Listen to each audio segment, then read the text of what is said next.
Essas marcas eram gigantes até cometerem erros que simplesmente destruíram tudo. Se você viveu nos anos 80, 90 ou ali início dos anos 2000, é praticamente impossível não ter usado, comprado ou pelo menos sonhado com alguma delas. A gente está falando de empresas que faturavam bilhões, dominavam o Brasil, pareciam grandes demais para desaparecer. Só que desapareceram. E quando você descobre o motivo, percebe que algumas dessas histórias são inacreditáveis, né? Hoje você vai entender como que a calça que virou o uniforme dos adolescentes praticamente sumiu das ruas, porque a maior companhia aérea do Brasil desmoronou com uma dívida bilionária, como uma das maiores lojas do país foi destruída justamente pelo sistema que fez ela enriquecer. Vamos conferir então as marcas famosas que sumiram do mercado.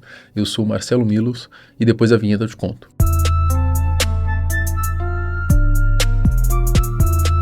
Essa aqui era a moda na minha época do ensino médio, hein? A Conduta nasceu em São Paulo em 93, pelas mãos de Newton de Souza, em meio ao crescimento da cultura urbana e de rua. A marca surgiu para representar um público ignorado pela moda tradicional, mirando diretamente ali o rap, hip hop, skate. E a proposta era clara: roupas largas, pesadas, cheias de atitude, conectadas à periferia e essa cultura underground. E podemos dizer que deu certo, tá? O grande estouro veio entre ali o fim dos anos 90, meados dos anos 2000, principalmente de 2000 a 2006, tá? Nessa época a calça jeans da Conduta era praticamente um uniforme de qualquer adolescente. O grande destaque era o corte ultra bag, né? Aquelas calças gigantes, extremamente largas, que cobriam o tênis inteiro praticamente. Bolsos traseiros enormes, bordados com logo, tags coloridas, inspiração aí no streetwear americano. Era essa a receita do sucesso. Eu lembro que ela caiu mais no gosto da mulherada, tá? Principalmente meninas de 12 a 15 anos usavam muito. Pode ser só impressão minha, tá? Porque foi a época em que eu mais vi a marca ali, em várias meninas da minha escola ali, elas usavam. Mas o fato é que esse foi o auge da Conduta, né?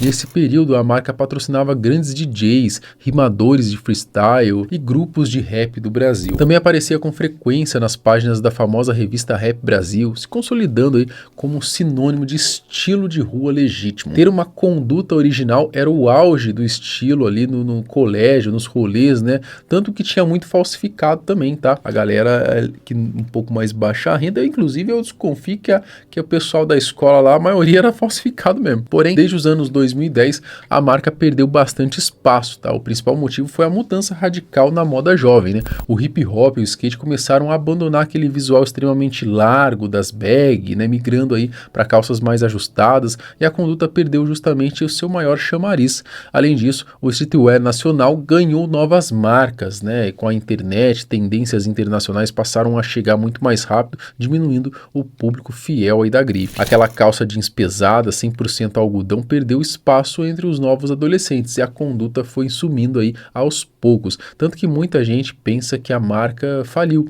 mas diferente de outras que desapareceram completamente, a Conduta sobreviveu e se adaptou. Hoje vende no varejo e atacado e continua forte no comércio físico em São Paulo. A marca mantém a sua tradicional loja no subsolo da Galeria do Rock, a loja 50, né, e também está presente aí no polo atacadista do Brás, no Shopping Miller Mall. Rapaziada, uma pausinha rápida aqui para eu falar diretamente com você que curte futebol. Presta atenção porque eu vou te mostrar agora onde que eu faço as minhas apostas antes mesmo do jogo começar a rolar. E eu tô falando da Blaze, patrocinador oficial desse canal já faz anos. Na Blaze você vai encontrar de tudo, tá? Desde o nosso campeonato brasileiro até jogos internacionais, Champions League, Premier League, Libertadores. Bom, tudo isso com cotações em tempo real e uma plataforma rápida e simples de usar, tá? É bom sempre lembrar que a Blaze é uma plataforma para maiores de 18 anos, regulamentada pelo Ministério da Fazenda e possui autorização oficial para operar. Rapaziada, estamos aqui então na plataforma da Blaze e estamos aqui no Brasileirão, tá? Série A, ó. Tem aqui Vitória e Vasco,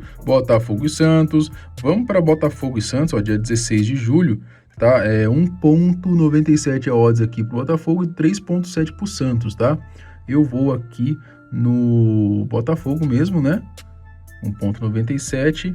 Clico aqui embaixo, aqui eu escolho o valor que eu quero, vou deixar este valor aqui mesmo, esse primeiro, e faço a minha aposta E pronto, tá feito. Se você tem interesse em participar, é simples, junte-se a Blaze acessando o primeiro link que eu vou deixar aqui na descrição ou escaneie esse QR Code que tá aparecendo aqui na tela. O cadastro é 100% digital e seguro, e lembrando, apenas se você for maior de 18 anos, jogue sempre com responsabilidade. Essa foi uma gigante brasileira que simplesmente desmoronou. A Varig nasceu em 7 de maio de 1927 em Porto Alegre. Por trás da empresa estava o alemão Otto Ernst Mayr, um ex-piloto aí da Primeira Guerra Mundial que veio ao Brasil, né, sonhando em desenvolver a aviação comercial. O seu primeiro avião foi um hidroavião apelidado de Atlântico, que fazia uma pequena rota pela Lagoa dos Patos, ligando Porto Alegre, Pelotas e Rio Grande. Para vocês terem noção, o primeiro passageiro da Varig viajou segurando as malas no colo, mas a empresa cresceu e olha, voou muito alto. O auge veio entre as décadas de 60 e 80. Após o fechamento da Pan Air do Brasil em 1965, a Varig praticamente dominou as rotas internacionais brasileiras.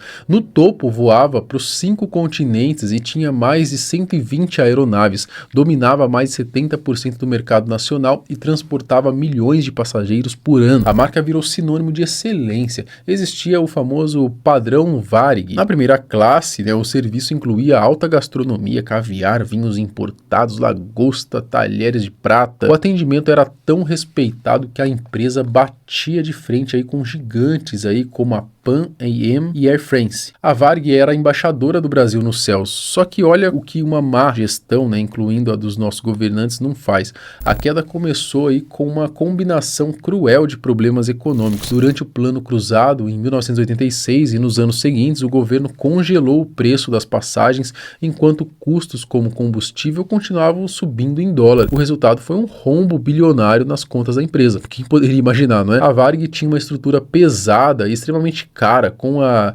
desregulamentação do setor nos anos 90 e a chegada de concorrentes mais ágeis e econômicos, né, como a TAM e depois a Gol, a empresa não conseguiu acompanhar. Ela continuava oferecendo luxo enquanto o mercado buscava passagens baratas e a dívida ultrapassou os 7 bilhões de reais, e daí era questão de tempo, né? Em 2005, sem conseguir pagar credores e funcionários, a Varig entrou em recuperação judicial. No ano seguinte, seu patrimônio foi dividido e leiloado. A parte aí saudável, incluindo a marca e rotas, né, foi vendida e absorvida pela Gol em 2007. Já a velha Varig, que ficou com as dívidas e problemas jurídicos, teve a falência decretada em 2010. Era o fim de uma gigante brasileira que levou o nosso nome para o mundo inteiro. A história da Arapuã começou em 1952 em Lins, no interior de São Paulo. O fundador foi George Wilson Cimeira Jacob, descendente de libaneses que herdou uma pequena loja de tecidos quase falida após a morte repentina do pai. E tem um detalhe impressionante, ele assumiu o negócio com apenas 16 anos. Já no comando, tentando salvar o comércio da família, o jovem resolveu arriscar e começou a vender liquidificadores Valita ao lado dos tecidos.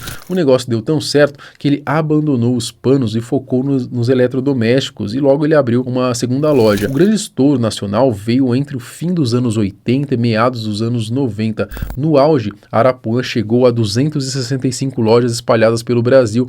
Em 1996, faturou impressionantes 2,2 bilhões, disputando com Casas Bahia e Ponto Frio o posto de maior varejista de eletrodomésticos do país. A empresa chegou até a vender ações na Bolsa de Nova York, é mole? E qual foi o grande pulo do gato? Numa época em que boa parte da população não tinha conta bancária nem cartão de crédito, a Arapuã facilitava a compra a prazo para qualquer trabalhador levar uma TV, uma geladeira para casa. A rede foi pioneira no crediário direto no balcão, né, o famoso carnê, e daí explodiu de vender. Os caras perceberam cedo que o brasileiro ama entrar numa dívida, né, parcelar aí algumas contas. E quem viveu os anos 90 dificilmente esquece o jingle. Quem é Arapuã que te cobre de beijo? Arapuã. Só que o mesmo motor que fez a Arapuã decolar também destruiu a empresa. A dependência extrema do carnê acabou ferrando os caras. Com a crise asiática de 97, o governo brasileiro elevou os juros, aí a economia apertou e aí já viu, né? Milhares de clientes perderam emprego ou poder de compra e simplesmente pararam de pagar as parcelas. Então a inadimplência explodiu. Como a própria Arapuã financiava as compras, faltou dinheiro para pagar os fornecedores e aí virou uma bola de neve. neve. Desesperada, a empresa parou de vender fiado para evitar novos calotes, mas as vendas despencaram. Em 98, sufocada por uma dívida superior a R$1 bilhão, a Arapuã pediu concordata, né? Entre 2002 e 2003, as lojas fecharam de vez. O caso virou ali uma novela jurídica que atravessou décadas. Após várias tentativas de recuperação, o Superior Tribunal de Justiça decretou definitivamente a falência da Arapuã. Hoje a marca desapareceu do varejo físico e o pouco que restou vai a leilão para tentar pagar ali credores, impostos e dívidas trabalhistas. No fim, a Arapuã virou o clássico caso estudado em faculdades de economia sobre os riscos do crédito desenfreado. Essa daqui talvez você não lembre, tá? Mas seus pais com certeza conhecem e vão falar dela com muita nostalgia. O lendário tênis Conga foi lançado aí em 1959 pela São Paulo Alpargatas, a mesma dona aí das Havaianas e do Quixote. A empresa comprou os direitos do nome e revolucionou o mercado ao trocar o sisal, né, usados aí nas solas da época pela borracha vulcanizada. O design era extremamente simples, lona leve, cadarços básicos e solado plano de borracha. A ideia era criar um tênis barato, leve, confortável e resistente para trabalhadores e estudantes.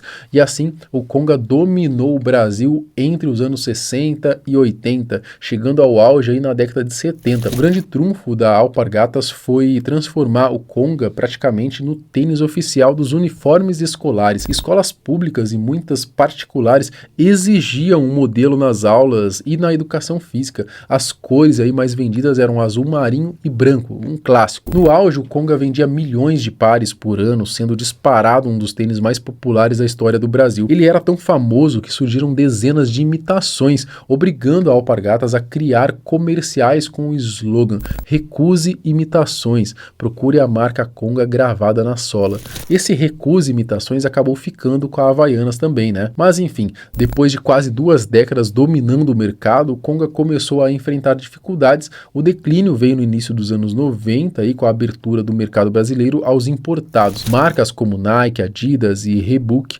invadiram as lojas com amortecimento a ar, gel e designs muito mais atraentes, fora o apelo de status que existe até hoje, né? Imagina naquela época. O Conga, que sempre apostou na simplicidade e utilidade, passou a ser visto pelos jovens como um tênis ultrapassado ou um tênis de pobre, né? Sem conseguir acompanhar a tecnologia e a febre das academias, né? A Alpargatas tirou então o modelo de linha ainda no início dos anos 90, para você ver como que a chegada dessas marcas de grife acabou com eles, né? Mas a marca não faliu, né? Já que pertence à bilionária Alpargatas, a empresa até tentou relançar o Conga em 2002 com uma pegada retrô voltada ao público feminino e depois uma versão infantil. Nenhuma chegou perto do sucesso original. Hoje o Conga não é produzido em massa, mas a marca continua registrada pela Alpargatas. O tênis então virou item de colecionador, né? E seu nome entrou no vocabulário brasileiro. Até hoje, muita gente mais velha chama qualquer tênis simples de lona, né, estilo All-Star, sei lá, de Conga, né? Conga la Conga, não da Gretchen, tá?